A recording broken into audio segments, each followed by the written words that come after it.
Past continuous tense. दोस्तों इस तरह से लगातार वीडियो आपके पास आता रहेगा और जितना भी टॉपिक है सबको वन बाय वन कर करके एक्सप्लेन किया जाएगा। आप एक काम करें, इस चैनल को सब्सक्राइब कर लें और अपने सारे दोस्तों के साथ इसे शेयर कर दें और लाइक कर दें और उन सभी को सब्सक्राइब करवा दें ताकि जितना भी वीडियो हम बनाएं सभी आप सबके पास पहुंचता हुआ रहे। आज चर्चा कर रहे हैं हम पास्ट कंटिन्यूअस टॉपिक के ऊपर, पास्ट कंटिन्यूअस टेंस के ऊपर। तो सबसे पहले इसकी पहचान की ओर बात करें, इसका पहचान होता है रहा था, रही थी, रहे थे। रहा था, रही थी, रहे थे। और अगर नियम की बात करें तो इसका नियम है सब्जेक्ट प्लस बाज या बेयर, बाज या बेयर प्लस V4 और प्लस ऑब्जेक्ट। ध्यान रखेंगे ये जो बेयर है, जिसको हम बेयर बोल रहे हैं, ये उच्चारण के रूप में वर होता है, बाज या वर, लेकिन इसको बेयर इसलिए पढ़ते हैं क्योंकि सब लोग में से बहुत सारे लोग बेयर बोलते हैं और बहुत सारे लोग वर बोलते हैं। तो जो बोलते हैं उसी को आप यूज कर करके आगे बढ़ जाइए। वर और बेयर के चक्कर में अगर लग जाएंगे तो बोलना ही भूल जाएंगे, है ना। तो सब्जेक्ट प्लस बाज या वर प्लस V4 प्लस ऑब्जेक्ट। अब इस पर अगर एग्जाम्पल की बात करें तो एग्जाम्पल हम लेते हैं, राम आम खा रहा था। राम आम खा रहा था। बहुत सारा गाना भी आता है, मैं तो रास्ते से जा रहा था, बेलपूरी खा रहा था, है ना। तो गाना का भी लाइन आप इस तरह से डील कर सकते हैं, पर सिंपली हम अभी बात करें राम आम खा रहा था, ये एग्जाम्पल से हम लेकर के चल रहे हैं।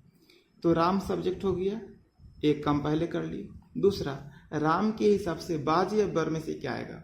तो सब्जेक्ट अगर सिंगुलर अवस्था में है, सिंगुलर अवस्था में कौन कौन सा सब्जेक्ट है, आई, ही, सी, इट और नेम। नेम का मतलब कोई भी एक नाम या कोई भी सिंगुलर रूप में, जैसे द बॉय, द गर्ल, इस तरह से कोई भी अगर आता है तो इन सब के साथ में बाज लगाना होता है। क्या लगाना होता है, बाज।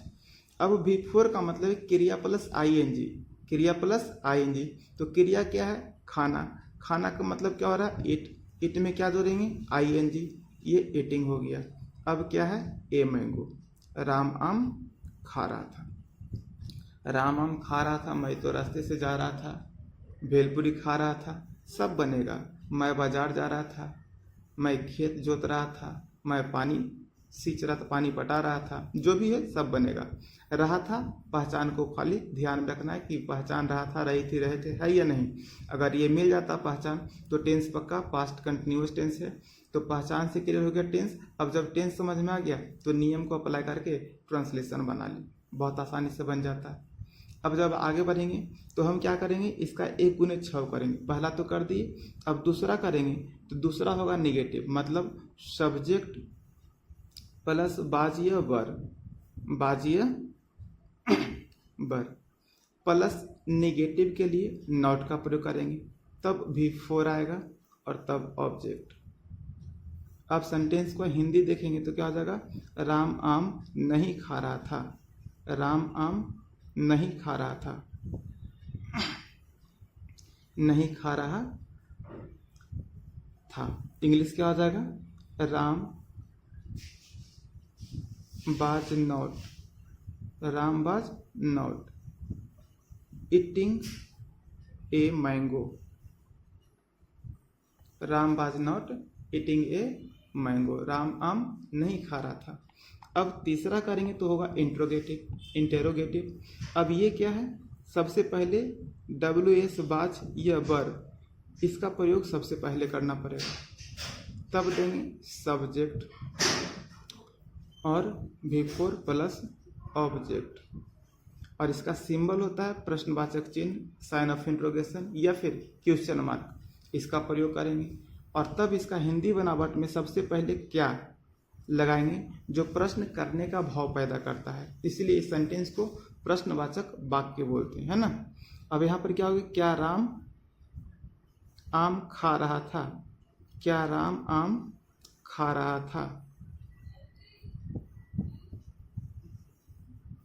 और इंग्लिश जब करेंगे क्या हो जाएगा, बाज Ram. Eating a mango. Number 4 करेंगे तो क्या होगा, इंटेरोगेटिव प्लस निगेटिव, मतलब बाच या वर का प्रयोग सबसे पहले, तब आएगा सब्जेक्ट, निगेटिव के लिए not plus V4 plus object और प्लस प्रश्नवाचक चिन्ह। अब बनावट हिंदी का देखेंगे तो हिंदी के वाक्य में सिर्फ नहीं लगेगा। तो क्या राम आम नहीं खा रहा था, राम आम नहीं खा रहा था।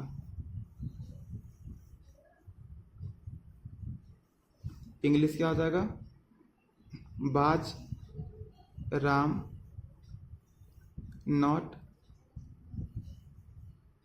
Eating a mango.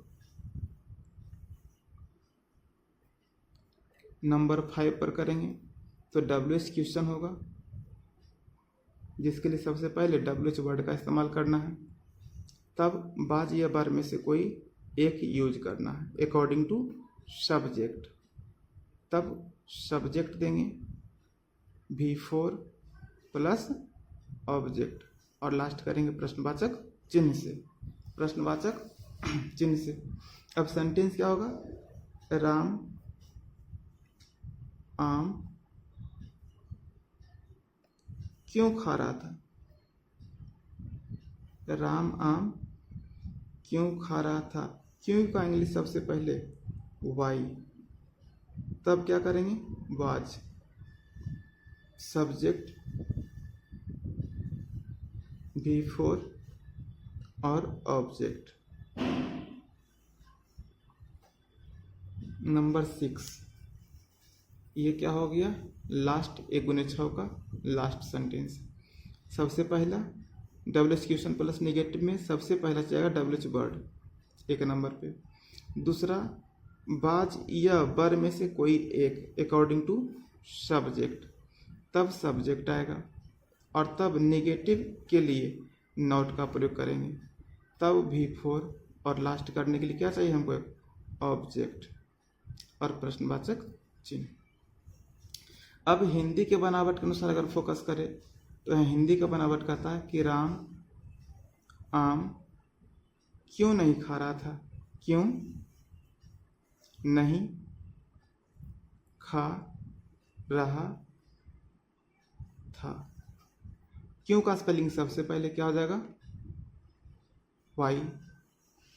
सब्जेक्ट के अनुसार क्या आएगा, बाजे बर में से बाज, सब्जेक्ट क्या है राम, निगेटिविटी के लिए निगेटिव के लिए नॉट ईटिंग ए मैंगो। ये 1×6 का प्रोसेस कंप्लीट हो गया। और इस तरह से जो भी है सेंटेंस उसको बनाने के बाद आप एक चीज़ और नोट कर लेंगे यहाँ पर, है ना, मतलब ये जो बोल रहे थे कि सब्जेक्ट कौन रहेगा क्या रहेगा, है ना, तो उसके हिसाब से भी आप देख लेंगे कि अगर मान लीजिए कि सब्जेक्ट रूप में आई, सब्जेक्ट रूप में आई, ही, सी, इट, या फिर कोई भी एक नाम या कोई सिंगुलर शब्द आ जाए तो ये सिंगुलर की श्रेणी में रहने के साथ साथ क्रिया जो है वो भी क्या लेगा, सिंगुलर ही लेगा। इसलिए इन सब के साथ में क्या लगाना है, बाज लगाना है। अब जो लास्ट बच गया शेष सब्जेक्ट रूप में, चाहे वो यू के रूप में हो या फिर बी के रूप में हो या फिर दे के रूप में हो, या द बॉय के जगह पर बॉयज हो, क्या हो बॉयज हो, या फिर राम एंड श्याम के रूप में हो, राम एंड श्याम के रूप में हो, ये दो नाम हो या दो से अधिक नाम हो, तब इनको हम प्लूरल की श्रेणी में रखते हैं और तब इन सब के साथ में हम वर का प्रयोग करते हैं, यानी कि वेयर वर का प्रयोग करते हैं। तो ये दो चीज़ खास तौर पे ख्याल रखना है कि किन के साथ में बाज लगेगा और किन के साथ में वर्ड लगेगा। तो आई, ही, सी, इट और कोई भी एक नाम, कोई भी सिंगुलर शब्द के साथ में बाज का प्रयोग करना है। You, be, they, boys, Ram and Shyam, या राम एंड श्याम की जगह पर कोई भी अन्य नाम अगर आता है तो उसके साथ में बेयर शब्द का प्रयोग करेंगे, अर्थात वर का प्रयोग करेंगे। उच्चारण वर होता है, बेयर लिखा जाता है। और इसी के साथ आप लोग एक शुभ काम और करेंगे और अपने सारे मित्रों के साथ करेंगे। इसके लिए आपका बहुत बहुत धन्यवाद। लाइक कर देंगे और जिनके पास भी आपका कॉन्टैक्ट नंबर है, जान पहचान है, उनके साथ शेयर कर देंगे। और रेगुलर वीडियो के लिए एक काम बस ये करेंगे कि सब्सक्राइब चैनल को कर लेंगे, ताकि हम आपके पास ये वीडियो रेगुलर इसी तरह से पहुंचा सकें और आप लोग सीख कर करके अपना बेहतर कर सकें। सो थैंक यू, बहुत बहुत धन्यवाद।